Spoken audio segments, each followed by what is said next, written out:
Hi, I'm Daniel Lucas, and welcome to Book 101 Review. Book 101 is all about the books that I've read for the last 40 years. And today I have my special guest. He's the author of the book Junkworld, the Ballad of Leroy Brown, no other than Mr. MK Stangeland Jr. Hello. Welcome to Book 101, Mr. Michael, and can you please introduce more about yourself? Well, yes, I am. Yes, well, primarily I'm here because of this book that I wrote, Junkworld, Ballad of Leroy Brown. It's the first novel that I've gotten published. I got it published through a hybrid process. I certainly hope it's not the last, because writing is very much a passion of mine, storytelling a passion of mine. I live in the Midwest, love living in the Midwest. Currently, I also live with my grandma as kind of an in-home caretaker sort of thing, which in some ways is actually kind of important to the process of getting this published. I currently have a day job in retail, which is one of those things that beats being a starving artist. For this book in particular, related, I'm one of the things I'm a fan of, which directly played into this book, is if you're familiar with robot combat, where people will build robots, put them in an arena, and hey, can my machine beat up your machine? Oh, is the internet connected properly? Yes, indeed. Go ahead. Sorry, I'm getting a message, which is unusual for me. Go ahead, Mr. Michael. I just make your front page of your book. Hello? Okay, trying to reconnect. I think Mr. Leroy or Mr. Shoot, Michael, shoot, sorry. shoot, shoot. Mr. Michael is disconnected, so while we're waiting for him, I just want to plug in my other podcast, Book 101, other podcast, Food 101, in its fifth season with Chef Alessandro, one of specialty chef in one of the five-star hotel in downtown Toronto. Again, let's do connect with So Mr. I am No worries. I am so terribly sorry about that. No worries. Yeah. While you're away, I'm promoting my other podcast. No, I fully understand. You got to find some way to find the time while I'm trying to deal with my difficulties. Yes, so Mr. Michael, thank you so much for sharing your novel to the world. So, Junkworld, the Ballad of Leroy Brown, can you tell us about it? So yes, there are two levels. First, you've got the main plot, which is, it's a science fiction book set at an undetermined point in the future, where you have this military warbot turned arena fighter. So after this robot, Leroy Brown, wins a particularly important fight, he winds up, after being shut down for maintenance, being reactivated on Junkworld, which is a planet that's just one giant junkyard. It's, people send their machines there when they want to get rid of them. Now, having just won an important fight, he's certain that he's there by mistake, so he makes it his mission to find a way to go back to where he thinks he's supposed to be. And in the middle of all this, he also gets wrapped up in a situation involving a robot that's just trying to conquer the whole planet. And then there's also the underlying sort of thematic part of it, and thematically, the story is kind of about how do you respond to the challenges that life throws at you, in a sense of, like, you think your life is going fine, here's how my life is going, I've got everything the way I want it to be, But then life comes around and basically upends everything. It kind of flips the table on you. And then you got to decide, okay, how are you going to react to that? So what circumstances lead champion fighting robot Leroy Brown to find himself on a junk world, a planet for discarded machines? yes. So, what the cause? Why Leroy Robert or Leroy Brown discarded? Well, that is definitely explored in the book. Um, there, yeah, it's one of those things that I don't want to say too much because I mean, Spoilers.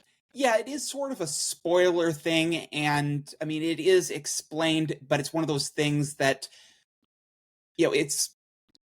I mean, Ed, there is a certain level where I'm hoping that if a book is really good, you can enjoy it even if you know exactly what's going to happen. At the same time, this isn't a book that's been out there that's into the masses where anyone who is aware of the book is probably going to know what those twists are. So it's one of those things where I don't want to go too much into detail about, okay, here's why he's on the planet, because that's one of those things for the reader to discover.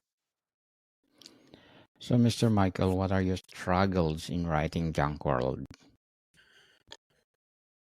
Well, I'd say the biggest struggle I'm having right now is getting people informed about it. I mean, where I feel very good about this book, and the response from the few people who have read it has been very positive. It's just a matter of connecting with the right audience. Now, well, I guess there's also the matter of during the actual writing process, and during the actual writing process, there's the matter of, now for anyone who's doing a who's writing anything, it's very rare circumstance where you're actually going to have put it all out in a single draft, this one single draft as it is initially written. Yeah, that's all good. There are going to be rewrites.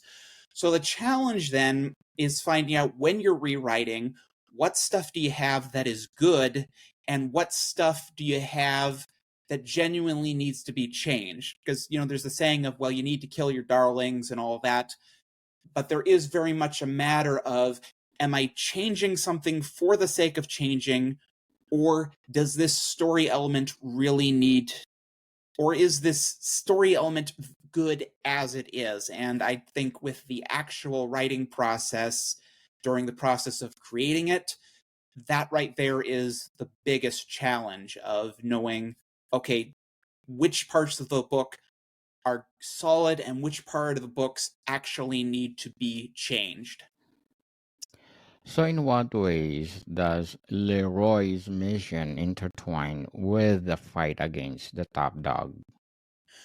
Well, that is, I promise this, I don't want this to be like this is my explanation for everything, but the the the reason that the top dog, the main villain of the story, is interested in Leroy Brown is also an important twist that comes up later in the story.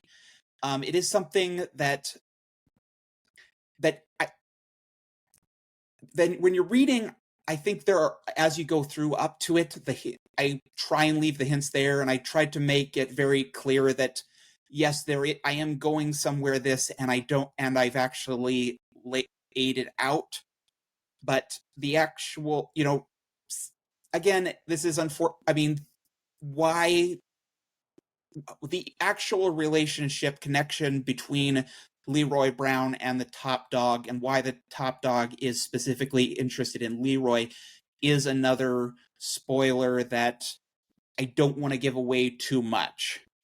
But the connection between them very much plays into, and could very well be a key piece of where I mentioned the underlying theme of the book of, here's of how do you respond to life's circumstances, because where Leroy Brown and where the top dog are, both are related to what choices each of them made based on what happened to them in life. And in some ways, there is very much, you can see a contrast of how they respond to the challenges they have had to deal with. Very well said, Mr. Michael. Very well said. So, how did you depict the society and environment of a junk world? Could you repeat the question? Unfortunately, I don't think I quite understood it. How did you depict the Oh, society and environment of a junk world? well, a lot of it, I think, comes down to, well, with a planet like this, where the thing about Junkworld is, one of the things I established early on is that, by and large, this is a dead planet in a way, where it's established quite clearly. No, I mean, no living biological stuff lives here. And once you get past the first chapter and get into Junkworld, every character in the book is a robot. And one of the things that came from that is, I'm looking for ways to really,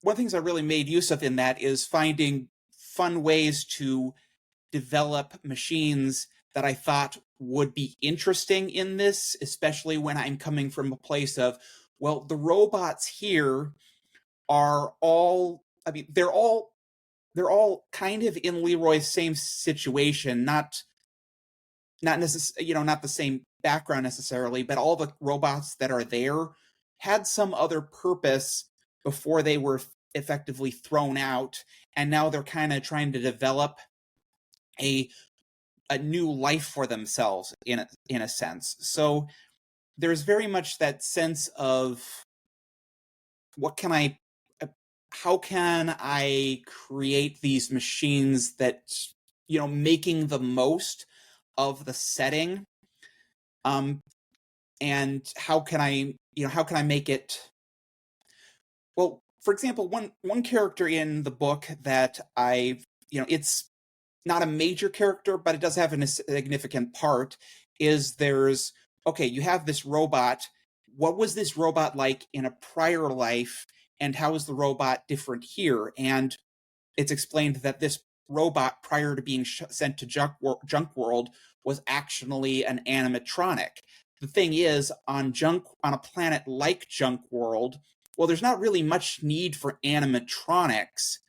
So you got to look at, okay, so now this robot had to find something else to do other than be an animatronic, because, if you're going to keep going on, well, you got to find something to do with your time, because otherwise you're just going to be sitting around and doing nothing. And there's another element is, and this is one of those things that's where a lot of time you can have fun doing things with sci-fi that, if you had applied it to the real world, it might not make sense, but you can make it fit.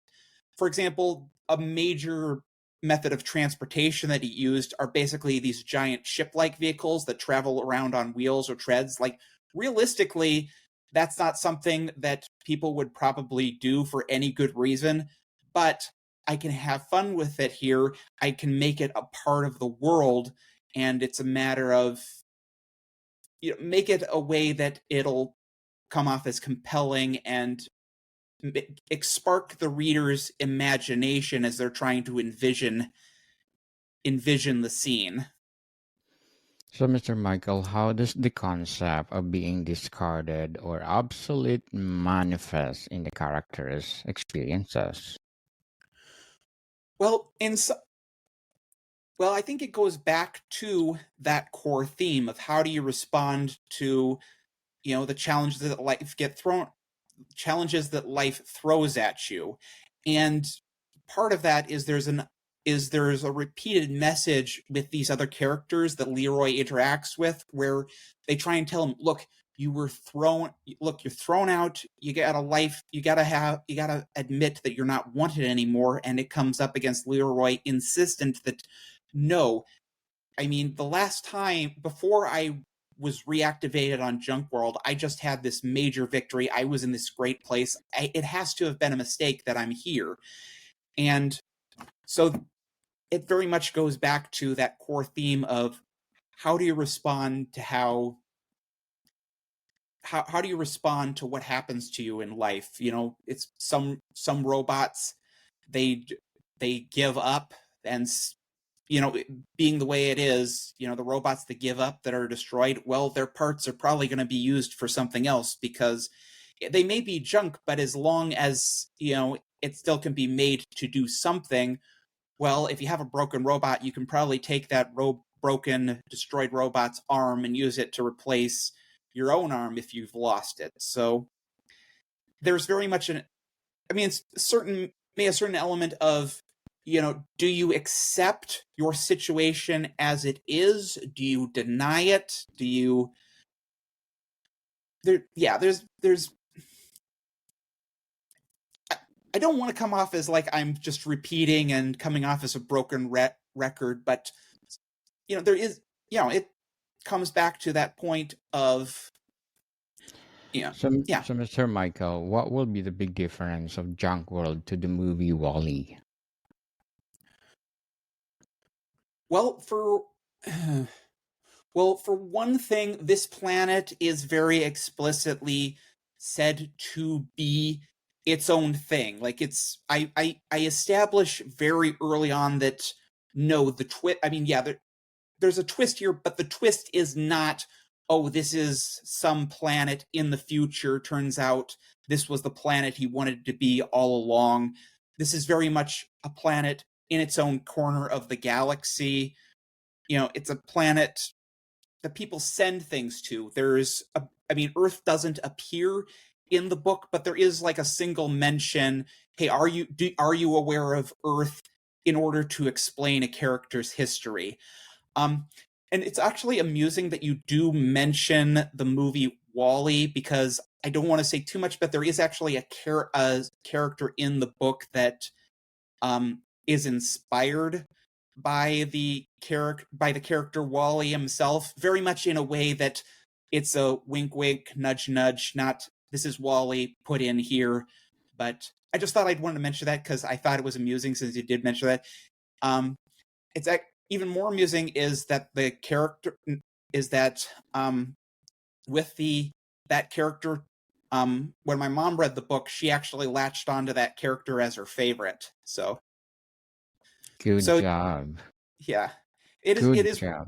Yeah, it is one of those small entertaining, amusing things when you have people that you do know read it and you learn, okay, this is what elements do the people you know latch onto when they read, coming to it from a different perspective from someone who has read it multiple times. It's because a weird, strange thing that I found since I actually got the book published is, you know, I'm writing this book, working on this book for so long, doing so many drafts that I don't know if it says something bad about me, but I actually, ever since I got the book published in its final form, I actually haven't taken the time to just read through it as a hard copy, and it's one of those things I feel I should do. It's just I haven't. So, Mr. Michael, how does the narrative address the idea of self-worth among machines deemed as a junk?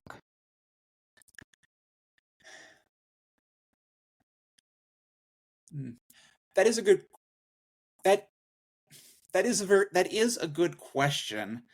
I think I feel like I'm coming back to that broken record thing. We're trying to come to, you know, that main theme, but I think a part of it comes down to, okay, if you've decided to accept your life here, and it's a matter of, okay, what role have I found in this new society? What life have I managed to make for myself on this planet where I've been sent to, because I no longer have value. Excuse me. I no longer have value to the people who threw me out. I mean, there's a character I mean, yeah, there's certain characters that it applies to more firmly than other. There's one character called Mr. Destructo who plays into it big, and there's very much an element of he's got a very, I mean, in the grand scheme of the planet, and combined with his own history, well, he has both a small role in the grand scheme of the planet, but he has a big role in that small location, and he is very much he is making the most of it. It also applies to the main villain, where you know a lot of the villain's drive comes from trying to establish that value, and kind of trying to make up for things that he feels he's been denied because he was sent to Junkworld. So, Mr. Michael, how did you build tension leading up to the climax of the story?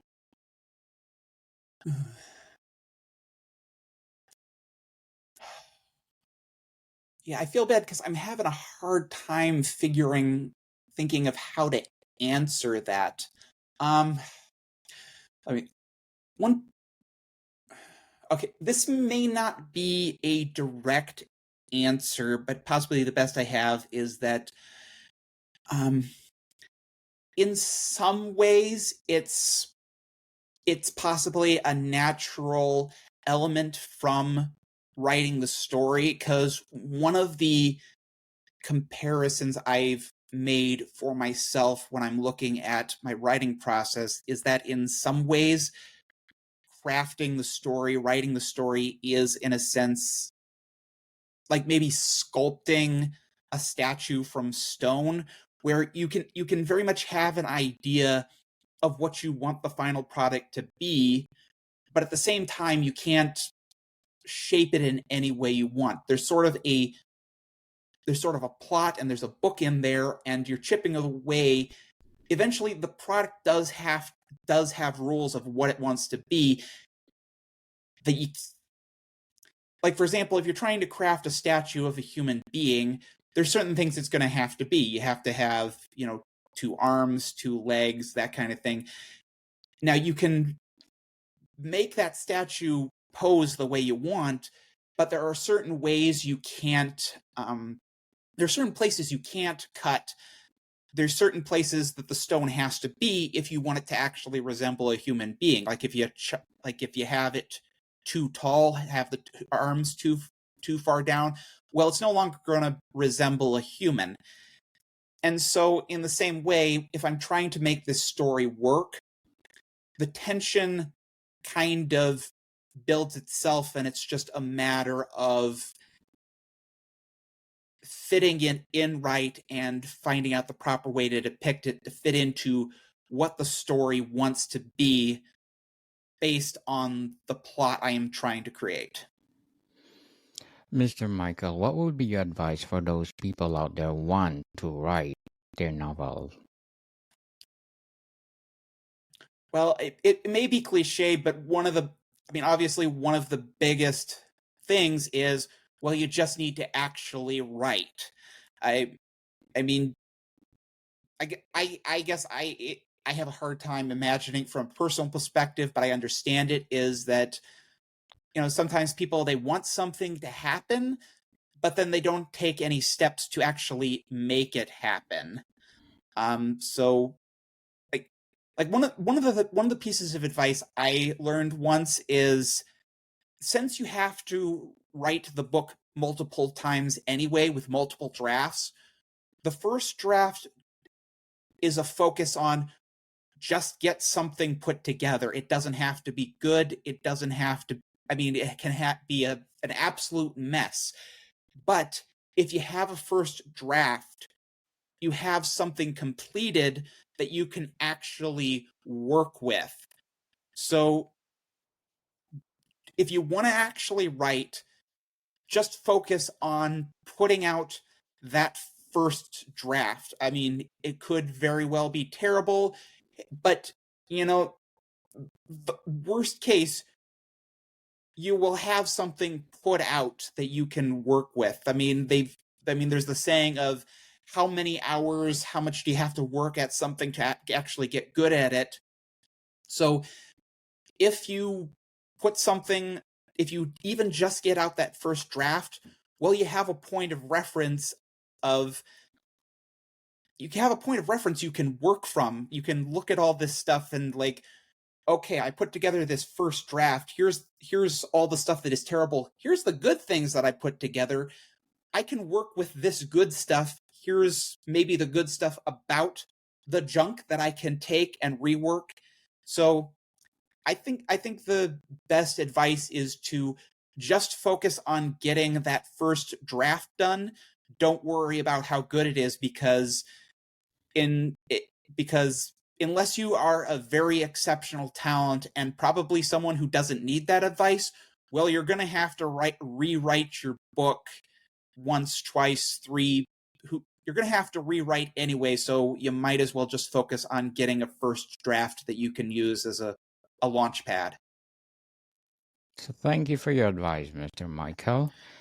And stop procrastinating, people. If you have the passion to write, and share to the world like Mr. MK. So, what your short-term and long-term goals in writing? Well, my immediate short term is I'm currently working on the next book I'm planning to publish. I don't want to say too much about it now. I will say that it is kind of a major turn because in contrast to this science fiction book that's primarily for older readers. I mean, there's some ground there for a little on the younger side. I mean, not too young, but in contrast, the one I'm working on is more of a children's fairy tales type story. So that is the immediate thing I'm working on. But long term, I'd just like to keep writing and keep writing and ideally make writing something that I can actually live off of. Primarily because if I'm living off of what I'm writing, then I can put more time into actually writing versus, I've got this day job that, like I said, I don't know if it got cut up. It beats being a starving artist. Well, if I'm actually getting paid for my writing, I can focus on the writing. I can get more material out. And not even just novels. I've also dabbled in screenplay stuff, and it's just my long-term goal. I'd love to establish myself as a professional storyteller in a sense. Good luck to your goals, Mr. Yes. MK. So, what message about resilience and adaptability can be inferred from Leroy's experiences? Could you repeat the question, please? What messages about resilience and adaptability can be inferred from Leroy's experiences? Well, I don't remember the exact wording, but there's very much a in like as the book gets into the climax, there's a conversation which I think kind of touches on this point, and it's a matter of a better point might be like a quote I latch on to is that, look, wherever your life may be right now, as long as you're still alive, there is always hope that things can get better. So I think there's a sense of, resilience and just pushing forward and looking to, okay, how do I get past where I am right now, and thinking about, where can things be if I just find a way to stick it out. There's if if you are alive, there is still opportunity to do something with your circumstances. There is opportunity to improve things, and things can get better. So Very well said, Mr. Michael. Very well said. And yeah, the way things get better may not be how you expect or imagine them, but yeah. But before we wrap up our discussion for tonight, I'm inviting you to please do listen to my other podcast, Food 101, and its fifth season with my specialty co-host. He's working in one of the five-star hotel in downtown Toronto, Chef Alessandro Panattoni. So please do watch us live every Sunday. We talk about our letter senders all over the world asking about, well, food, people. So, Mr. Michael, to wrap up our discussion, how does the conclusion of the novel resolve the central conflicts and what the future implications are suggested for Junkworld and its inhabitants? Well, Leroy does ultimately, I guess without trying to give away too much, he does find where he's supposed to be and he figures out his life. And there is, the story does end on a note where there's grounds to imagine where things are going to go forward. I can't say with any certainty that I would necessarily write a sequel, because I feel very much like this is a book that tells the story. I didn't write it with the idea of, well, I want to launch a franchise off this. I'm not actively looking to spread this out and mint as much as I can. Look, if the book did sell enough and there were interest and I thought of a good follow-up story, I could write more. But I think there is something to be said for, if you're someone who is looking for just a self-contained story that isn't actively looking to sell you on wanting more of it, well, this is a good book to get into, because you will find a self-contained story, beginning, middle, of end. It leaves it open, but in a way more, look, there's a life beyond this unit. There's a life for these characters beyond the end of this book. I think I forgot if there was some other part of the question I was supposed to answer or not. Mr. Michael. Sorry. Well said. Thank you so much for sharing your talent to the world. And can you please invite our listeners to support Junkworld? Yes. Like I said, like I said, sorry, I think I got lost there. But yeah, I'm certain the main problem, as I said at the beginning, has been finding an audience, but I do feel confident that if I can connect with the right people, I've got something really good here. It's a weird circumstance where if you look on Amazon right now, there's like only 3 reviews, but all 3 of those reviews are 5 stars. So I've gotten positive feedback from the people who have read it. So I do feel confident that if people give this a chance, this will be something they very much enjoy. It's just a matter of, find the people who are willing to give it a chance. I do very much understand, the larger world, can make it difficult for people to spend money on uncertain things. I can understand that. I am hopeful that, with the way things are trending right now, that might create more opportunity for people to try out new things, especially when, a lot of the established cultural and entertainment elements maybe aren't in a good space. So, I'm just...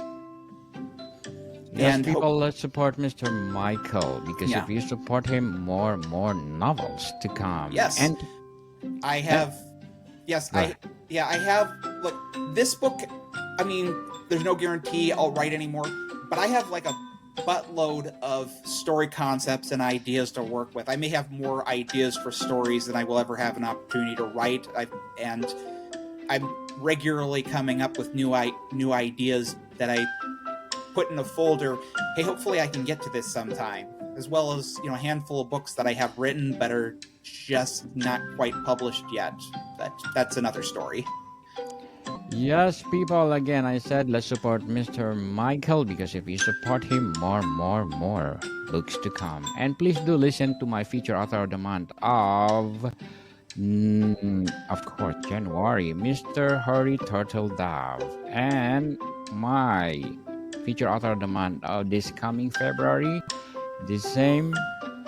She is award-winning and best-selling author, Miss Ravenhouse. So, Mr. Michael, thank you so much for your time. Thank you for having me on, and you have a good evening. Modicon people, see you soon.